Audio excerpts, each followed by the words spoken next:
জিয়াউর রহমান এক কিংবদন্তির নাম।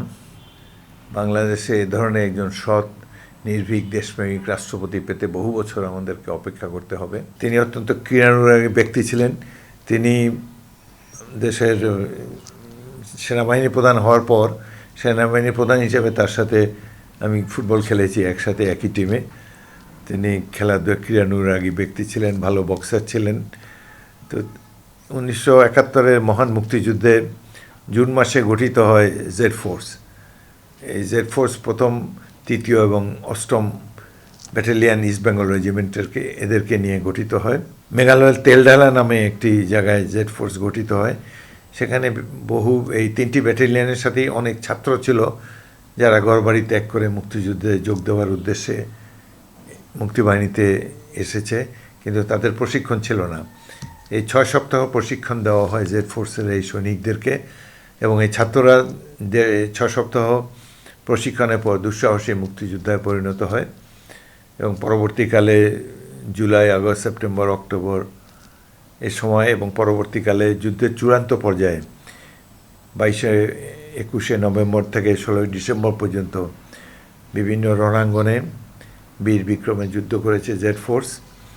জেড ফোর্স মুক্তিযুদ্ধের সবচাইতে বেশি সাহসিকতা পদক বীরশ্রেষ্ঠ, বীর বিক্রম, বীর উত্তম, বীর প্রতীক ইত্যাদি অর্জন করে। জিয়াউর রহমান একজন দুঃসাহসী কমান্ডার ছিলেন। তিনি অন্যান্য সেক্টর কমান্ডারদের মতো ভারতের অভ্যন্তরে হেডকোয়ার্টার স্থাপন করে মুক্তিযুদ্ধ পরিচালনা করেননি। তিনি সম্মুখ যুদ্ধে তার ব্যাটালিয়ন জেড ফোর্সের সৈনিকদের সাথে কাছাকাছি দাঁড়িয়ে, যেখানে একজন কমান্ডারে না আসলেও চলে সেই ধরনের স্থানে জনগণকে বা তার সৈনিকদেরকে অনুপ্রাণিত করার জন্য নিজেই যুদ্ধে অংশ নিয়েছেন। এবং এই গৌরীপুরের যুদ্ধ জিয়াউর রহমান উপস্থিত থেকে যেভাবে সৈন্য পরিচালনা করেছেন, যার ফলে আমাদের বিজয়টি সম্ভবপর হয়েছে।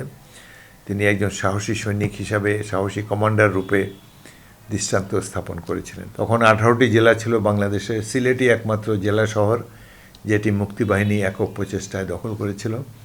সেই যুদ্ধে জিয়াউর রহমান আমাদের নেতৃত্ব দিয়েছিলেন। আমি এই আক্রমণ এবং রক্ষণভাগ পরিচালনা করি পাক বাহিনীর সাথে। 14ই ডিসেম্বর সারাদিন ব্যাপী আমার কোম্পানির সাথে এই যুদ্ধ হয়, এবং এই যুদ্ধের পর শেষ দিকে আমরা একটা বিমান আক্রমণ নিয়ে আসি, এবং আমি বেতার সেটে ভারতীয় বাহিনীকে অনুরোধ জানাই তারা যেন একটা বিমান আক্রমণ পরিচালনা করে। এমসি কলেজের প্রিন্সিপালের বাড়িতে যেই পাকিস্তানি শত্রু ঘাঁটি ছিল, সেটি আমরা সারাদিন যুদ্ধের পর এবং সবশেষে 4টার দিকে একটা বিমান আক্রমণের পর তারা পর্যুদস্ত হয়ে পড়ে এবং তারা সাদা পতাকা উড়িয়ে তারা আত্মসমর্পণের অভিপ্রায় ব্যক্ত করে। এভাবে আমরা সিলেট জয় করি, এবং 26শে মার্চ স্বাধীনতা ঘোষণার মাধ্যমে জিয়াউর রহমান যে মুক্তিযুদ্ধের সূচনা করেন, সশস্ত্র মুক্তিযুদ্ধের প্রথম অধিনায়ক হিসাবে তিনি বেতারে যে স্বাধীনতার বার্তা ছড়িয়ে দেন, তারই একটি সফল পরিসমাপ্তি আমরা 15ই ডিসেম্বর সিলেট শহরে আমরা দেখতে পাই। এবং 2 দিন পরে পাকিস্তানি সামরিক অধিনায়ক মুক্তিবাহিনী এবং ভারতীয় বাহিনী যৌথ বাহিনীর কাছে তারা আত্মসমর্পণ করে। তো মুক্তিযুদ্ধে জিয়াউর রহমান কেবলমাত্র স্বাধীনতার ঘোষণা দিয়েই বিরত থাকেননি, তারপর তিনি দক্ষতার সাথে সৈন্য পরিচালনা করেছেন।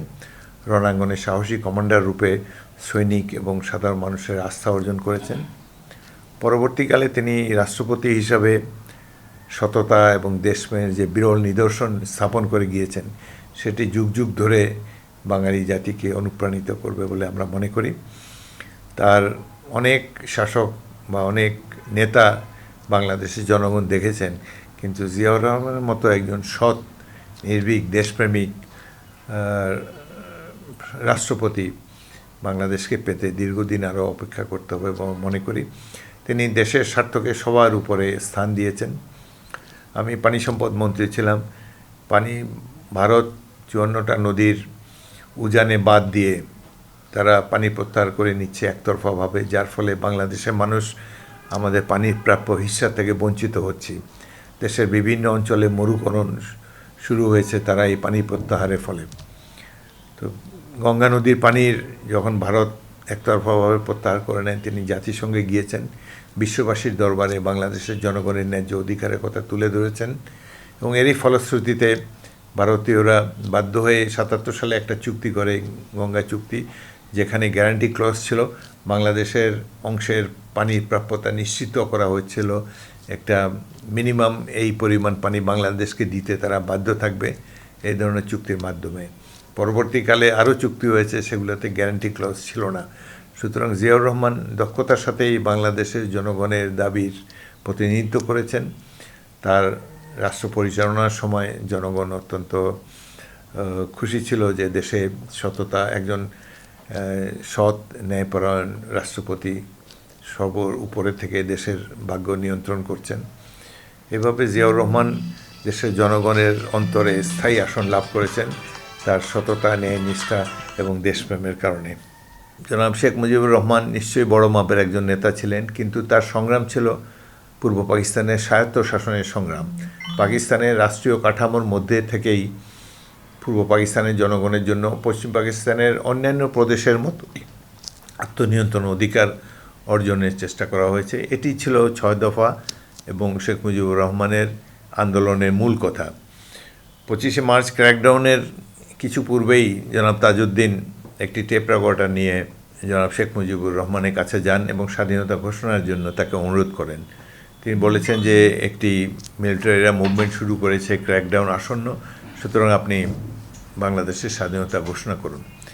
কিন্তু তিনি বলেছেন যে না, তিনি পাকিস্তান ভাঙতে রাজি নন এবং তিনি পাকিস্তান ভাঙার কোনো দায়িত্ব নেবেন না। তিনি বিচ্ছিন্নতাবাদী হিসাবে চিহ্নিত হতে চাননি, যে কারণে তিনি স্বাধীনতার ঘোষণা দেননি। কিন্তু পরবর্তীকালে দেশ স্বাধীন হওয়ার পর আওয়ামী লীগের এক শ্রেণীর নেতৃবৃন্দ তারা দাবি করতে থাকে যে 26শে মার্চ রাতের প্রথম প্রহরে ক্র্যাকডাউনের সাথে সাথে বা তার কিছুটা আগেই তিনি বেতারের মাধ্যমে ইপিআরের সিগন্যাল সেন্টারের মাধ্যমে স্বাধীনতা ঘোষণা দিয়েছেন। এটি কোনো ক্রমেই সম্ভবপর ছিল না।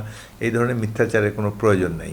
ইতিহাস বিকৃতির একটি নির্লজ্জ উদাহরণ হলো এটি, যার স্বাধীনতার ঘোষণা লক্ষ কোটি জনগণ নিজেরাই শুনেছেন এবং এটি প্রকাশ্যে তিনি দিয়েছেন, গোপন কোনো বিষয় নয়। এইভাবেই ইতিহাস বিকৃত করার প্রথম চেষ্টা হলো এই স্বাধীনতা ঘোষণা নিয়ে।